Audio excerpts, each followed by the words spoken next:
За би жишээ нь юу хийсэн бэ гэхээр тэр хойно харагдаж байгаа тэр гэрэл байгааз тэр гэрлийг илүү гарсан Prus модыг хуваагаад харуулдаад тэрнийг ухаад тэгээ боогоод тэгээ хятадаас ийм уурт ийм тэр доор нь асж байгаа гэрлийг захиалж аваад дүүгийнхаа лампыг хулгайлаад тэгээд энэ гэрэл болсон байт юм ажиллаж байгаа хэвээр.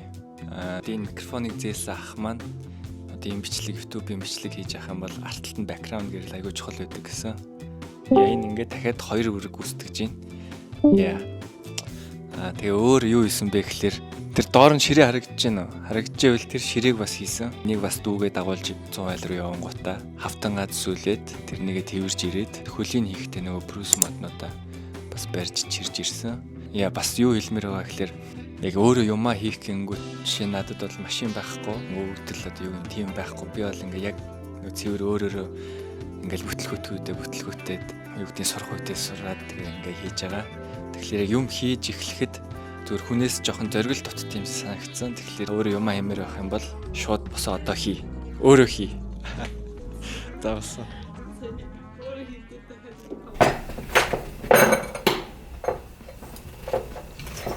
За юуны түрүүнд бөөнөрөө энэ харууллынхаа эрийг зөв барьшуулах хэрэгтэй.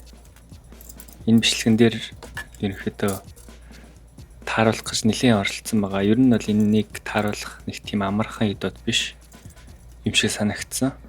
Тэгээ энэ харууллыг болохоор Facebook-ээс хайж агаад нэг ахаас 25,000 төгрөгөөр авсан баха.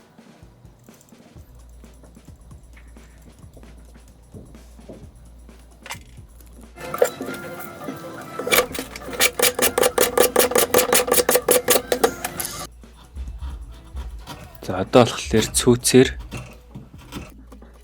гэрэлний одоо хөл юм уу тогтоох одоо энэ шилб гар одоо юу гэм бэ тэр саваа шиг юм тэгшилж байна. Ерөнхийдөө харандаагаар зурж тэмдэглээд. Гэхдээ энэ яг миний хувьд хамгийн хэцүү хэсэг нь бол энэ байсан. Яг ингээд тэгшхэн юм тэгш гадаргуу үүсгэнэ гэдэг бол ер нь одоо амар хэцүү байсан.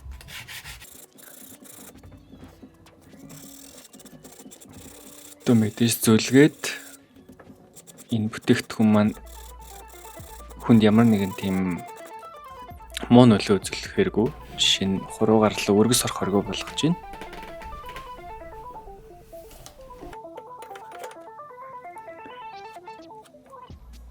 Тэгээ одоо түрүүнийхээ бэлдсэн саваа орох одоо тэр ховлыг ухахын тулд гэ тэмдэглээд зурж байгаамаа.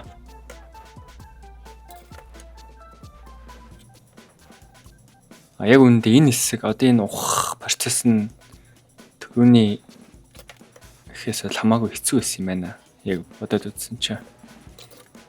Яагаад гэвэл миний цүүцний урт энэ савааныхаас илүү урт байж чаддаг болохоор одоо ингээд тэгшхэн нүх гаргахад үнэхэр хэцүү байсан.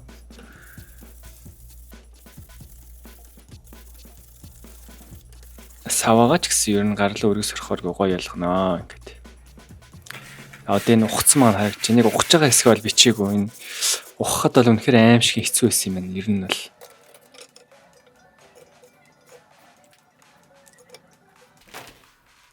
Тэгээ энэ дээр яг юун дээр алдсан бэ гэхэлэр ер нь жоохон хэмжээгээ дутуу авцсан. Тамийн бидэндээ 7 хэмжээс нэг огтл гээд манай муурыг сайн харсан биз. Тэгээ ерөнхийдөө ажилд саад болно. Тэгээд энэ будах процесс төр болохоор бас юун дээр анхаарал зүгээр гэхэлэр одоо энэ лазураар модо будгаж байгаа бол таганд ч юм уу нэг савнд яг хийж агаад тэрэндээ энэ даав юм дүрээд бодвол чигэд гой цэвэрхэн болох юм билээ. Тэгэхгүй бол дээрэс нь ингээ асгачихлаар тэр асгасан хэсэгтээ тод үлдээд жоох муухай харагдаад л. Тэгээ миний ашиглаж байгаа энэ даав бол живзэн оюуны оймс. Цоорсон оймс байгаа. Тэгэхээр юмыг дахин ашиглах хэрэгтэй шүү манайхаа. Сайн зовлтгүй энэс шивэр өнөртөхгүй л.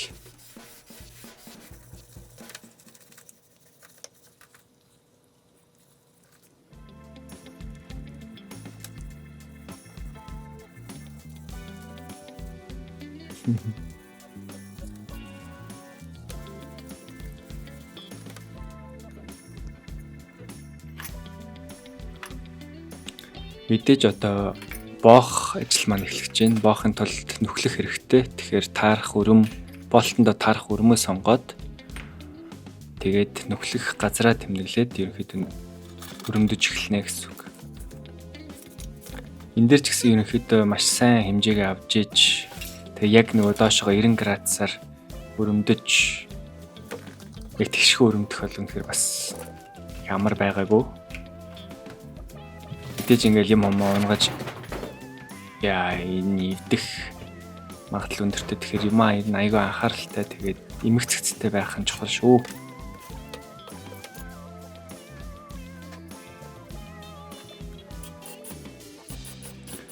Тэг яг энэнийхэн доор бас нэг ноорог цаас гэдэг шиг ноорог мод тавьчих хэрэгтэй. Тэгэхгүй бол ширээг өрөмдөө ийцэн байгаа.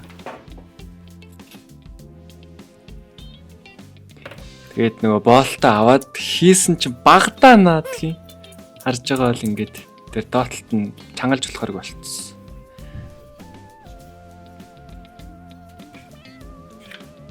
Тэгээд мөн дээрэс нь бичлэгэн дээр ороогүй юм бол энэ гэрлээ тогтоох ховлыг энэ саваан дээрээ ухаж өгсөн байгаа. Тэгээд энэ ээжийн одоо нэг бэлгэнд л ирсэн үзэг юм шиг байна. Энэ үзэгэнд өөр дээрээ тэгш устай. Тэгээд тэрүүгээр нь сайхан ингэж тааруулаад хан дээр яаж тогтоохоо гэж тэмдэглээд тэгээ ийм хоёр талаар наалдаг скотчоор тогтоосон байгаа. Ер нь бол ханаа цоолохоос ер нь жоохон зайлс хийсэн. Гэхдээ ер нь энэ наадаг бол ер нь жоохон муу арга шүү. Ер нь эзэн нэгэн цагт унж танаа дэлгэцтэй одоо юу гэдэг доор нөгөө юмаа ивдэх бол магадaltaй. Тэгээд нөгөө нэг зурсан дээрээ гоё тааруулж наагаад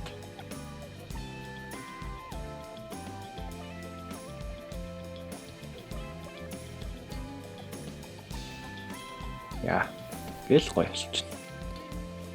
Одоо гэрлээ тогтоогоод тэгээд дараа нөгөө болтоо сольсон. Арай урт болт болгоод ингээд чангалсан байгаа. За одоо ингээд ямархуу харагдаж байгааг бөөнөрөө харцгаая.